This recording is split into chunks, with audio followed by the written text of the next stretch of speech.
ಕಮಲ್ ಹಾಸನ್ ಅಹಂಕಾರಕ್ಕೆ ನ್ಯಾಯಾಧೀಶರಿಂದ ಚಾಟಿ. ಕ್ಷಮೆ ಕೇಳದಿದ್ದರೆ ಅರ್ಜಿ ಪರಿಗಣಿಸೋದಿಲ್ಲ ಎಂದ ಹೈಕೋರ್ಟ್. ಮೊಂಡ ಕಮಲ್ ಬೆಂಡೆತ್ತಿದ ನ್ಯಾಯಾಲಯ. ಕನ್ನಡಿಗರ ಭಾವನೆಯನ್ನ ಘಾಸಿ ಮಾಡುವುದಕ್ಕೆ ಕಮಲ್ ಹಾಸ್ಗೇನೂ ಹಕ್ಕಿದೆ. ಇಷ್ಟಕ್ಕೂ ತಮಿಳಿನಿಂದ ಕನ್ನಡ ಹುಟ್ಟಿದೆ ಅನ್ನೋದಕ್ಕೆ ಕಮಲ್ ಹಾಸನ್ ಬಳಿ ಯಾವ ದಾಖಲೆ ಇದೆ? ಕಮಲ್ ಹಾಸನ್ ಇತಿಹಾಸಕಾರನೋ ಅಥವಾ ಭಾಷಾ ತಜ್ಞನೋ ಅಂತ ಮಾನ್ಯ ಹೈಕೋರ್ಟ್ ಕಮಲ್ ಹಾಸನ್ ಅವರನ್ನ தீவிரವಾಗಿ தராட்டைக்கு தಗೊಂಡಿದೆ. பொழுது நான் உயிரே உறவே தமிழே என்று ஆரம்பித்தேன். அதுல தமிழிலிருந்து பிறந்ததுதான் உங்கள் பாஷை.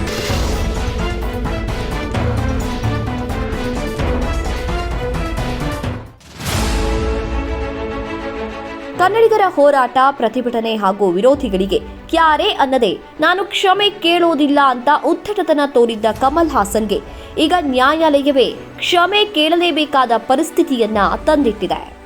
In law we will consider, but look at the attitude. And now I saw a paragraph here in the para 15.6.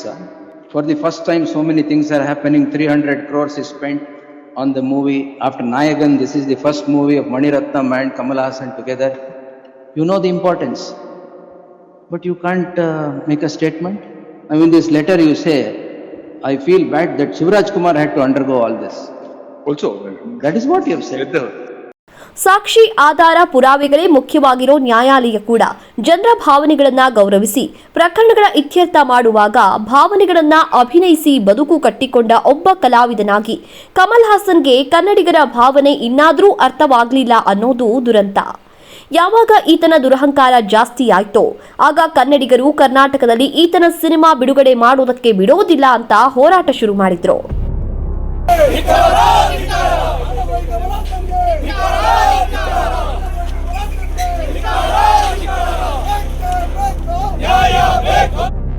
ಆದ್ರೆ ಈ ಕಮಲ್ ಅನ್ನೋ ಪ್ರಭೃತಿ ಅದಕ್ಕೂ ಬಗ್ಗದೆ ಕ್ಷಮೆ ಕೇಳದೆ ಕಾನೂನಿನ ಮೂಲಕ ಕನ್ನಡಿಗರಿಗೆ ಬುದ್ಧಿ ಕಲಿಸ್ತೀನಿ ಅಂತ ಹೊರಟಿದ್ದ. ಕರ್ನಾಟಕದಲ್ಲಿ ಸಿನಿಮಾ ಬಿಡುಗಡೆ ಮಾಡೋದಕ್ಕೆ ಪೊಲೀಸ್ ಭದ್ರತೆ ಬೇಕು ಅಂತ ಅರ್ಜಿ ಸಲ್ಲಿಸಿ ನ್ಯಾಯಾಲಯದ ಮೆಟ್ಟಿಲೇರಿದ್ದ ಕಮಲ್ ಹಾಸನ್ಗೆ ಈಗ ನ್ಯಾಯಾಲಯವೇ ತಪ್ಪರಾಕಿ ಹಾಕಿದೆ.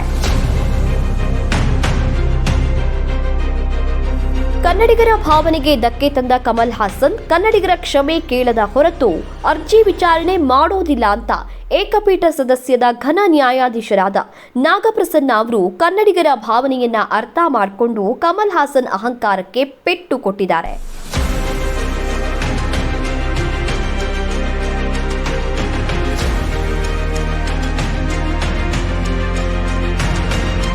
ನ್ಯಾಯಾಲಯ ಕೂಡ ಅದನ್ನೇ ಹೇಳಿದೆ.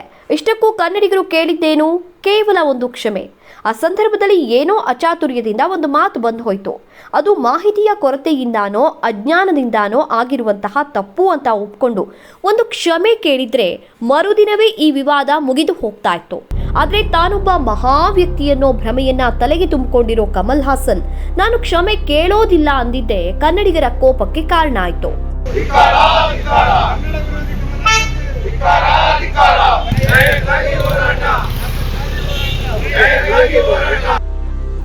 ಆಡಿದ ಮಾತಿಗಿಂತ ಆನಂತರ ತೋರಿದ ದುರಹಂಕಾರದ ವರ್ತನೆಗೆ ಕನ್ನಡಿಗರನ್ನ ಕೆರಳಿಸಿತ್ತು.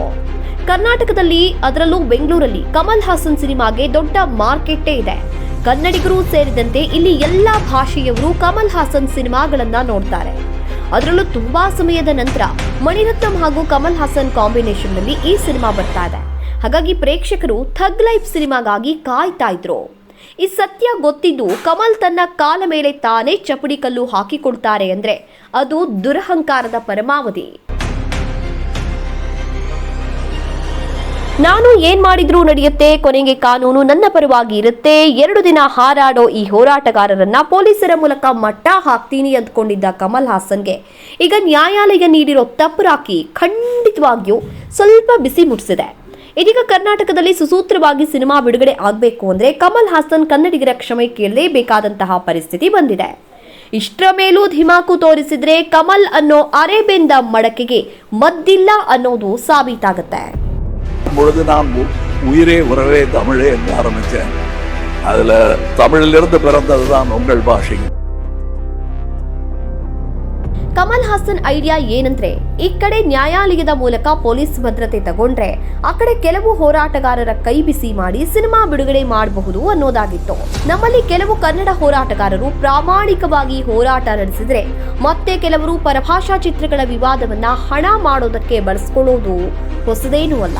ಸಿನಿಮಾ ಬಿಡುಗಡೆ ಮಾಡೋದಕ್ಕೆ ಬಿಡೋದಿಲ್ಲ ಅಂತ ಪ್ರೆಸ್ ಮೀಟ್ ಕೂಡ ಮಾಡಿ ಅಲ್ಲಿ ಪ್ರಾಣ ಹೋದ್ರೂ ಸಿನಿಮಾ ಬಿಡುಗಡೆ ಮಾಡೋದಕ್ಕೆ ಬಿಡೋದಿಲ್ಲ ಅಂತ ಕೂಗಾಡಿ ನಂತರ ಬಿಡುಗಡೆಯ ದಿನದ ಹಿಂದಿನ ರಾತ್ರಿ ವಿತರಕರ ಜೊತೆ ಸೆಟಲ್ಮೆಂಟ್ ಮಾಡಿಕೊಂಡು ರಿಲೀಸ್ ದಿನ ಕಾಟಾಚಾರಕ್ಕೆ 10 ಜನ ಅರೆಸ್ಟ್ ಆಗೋ ನಾಟಕ ಮಾಡೋದು ನಮ್ಮಲ್ಲಿ ಸಾಮಾನ್ಯವಾಗಿದೆ.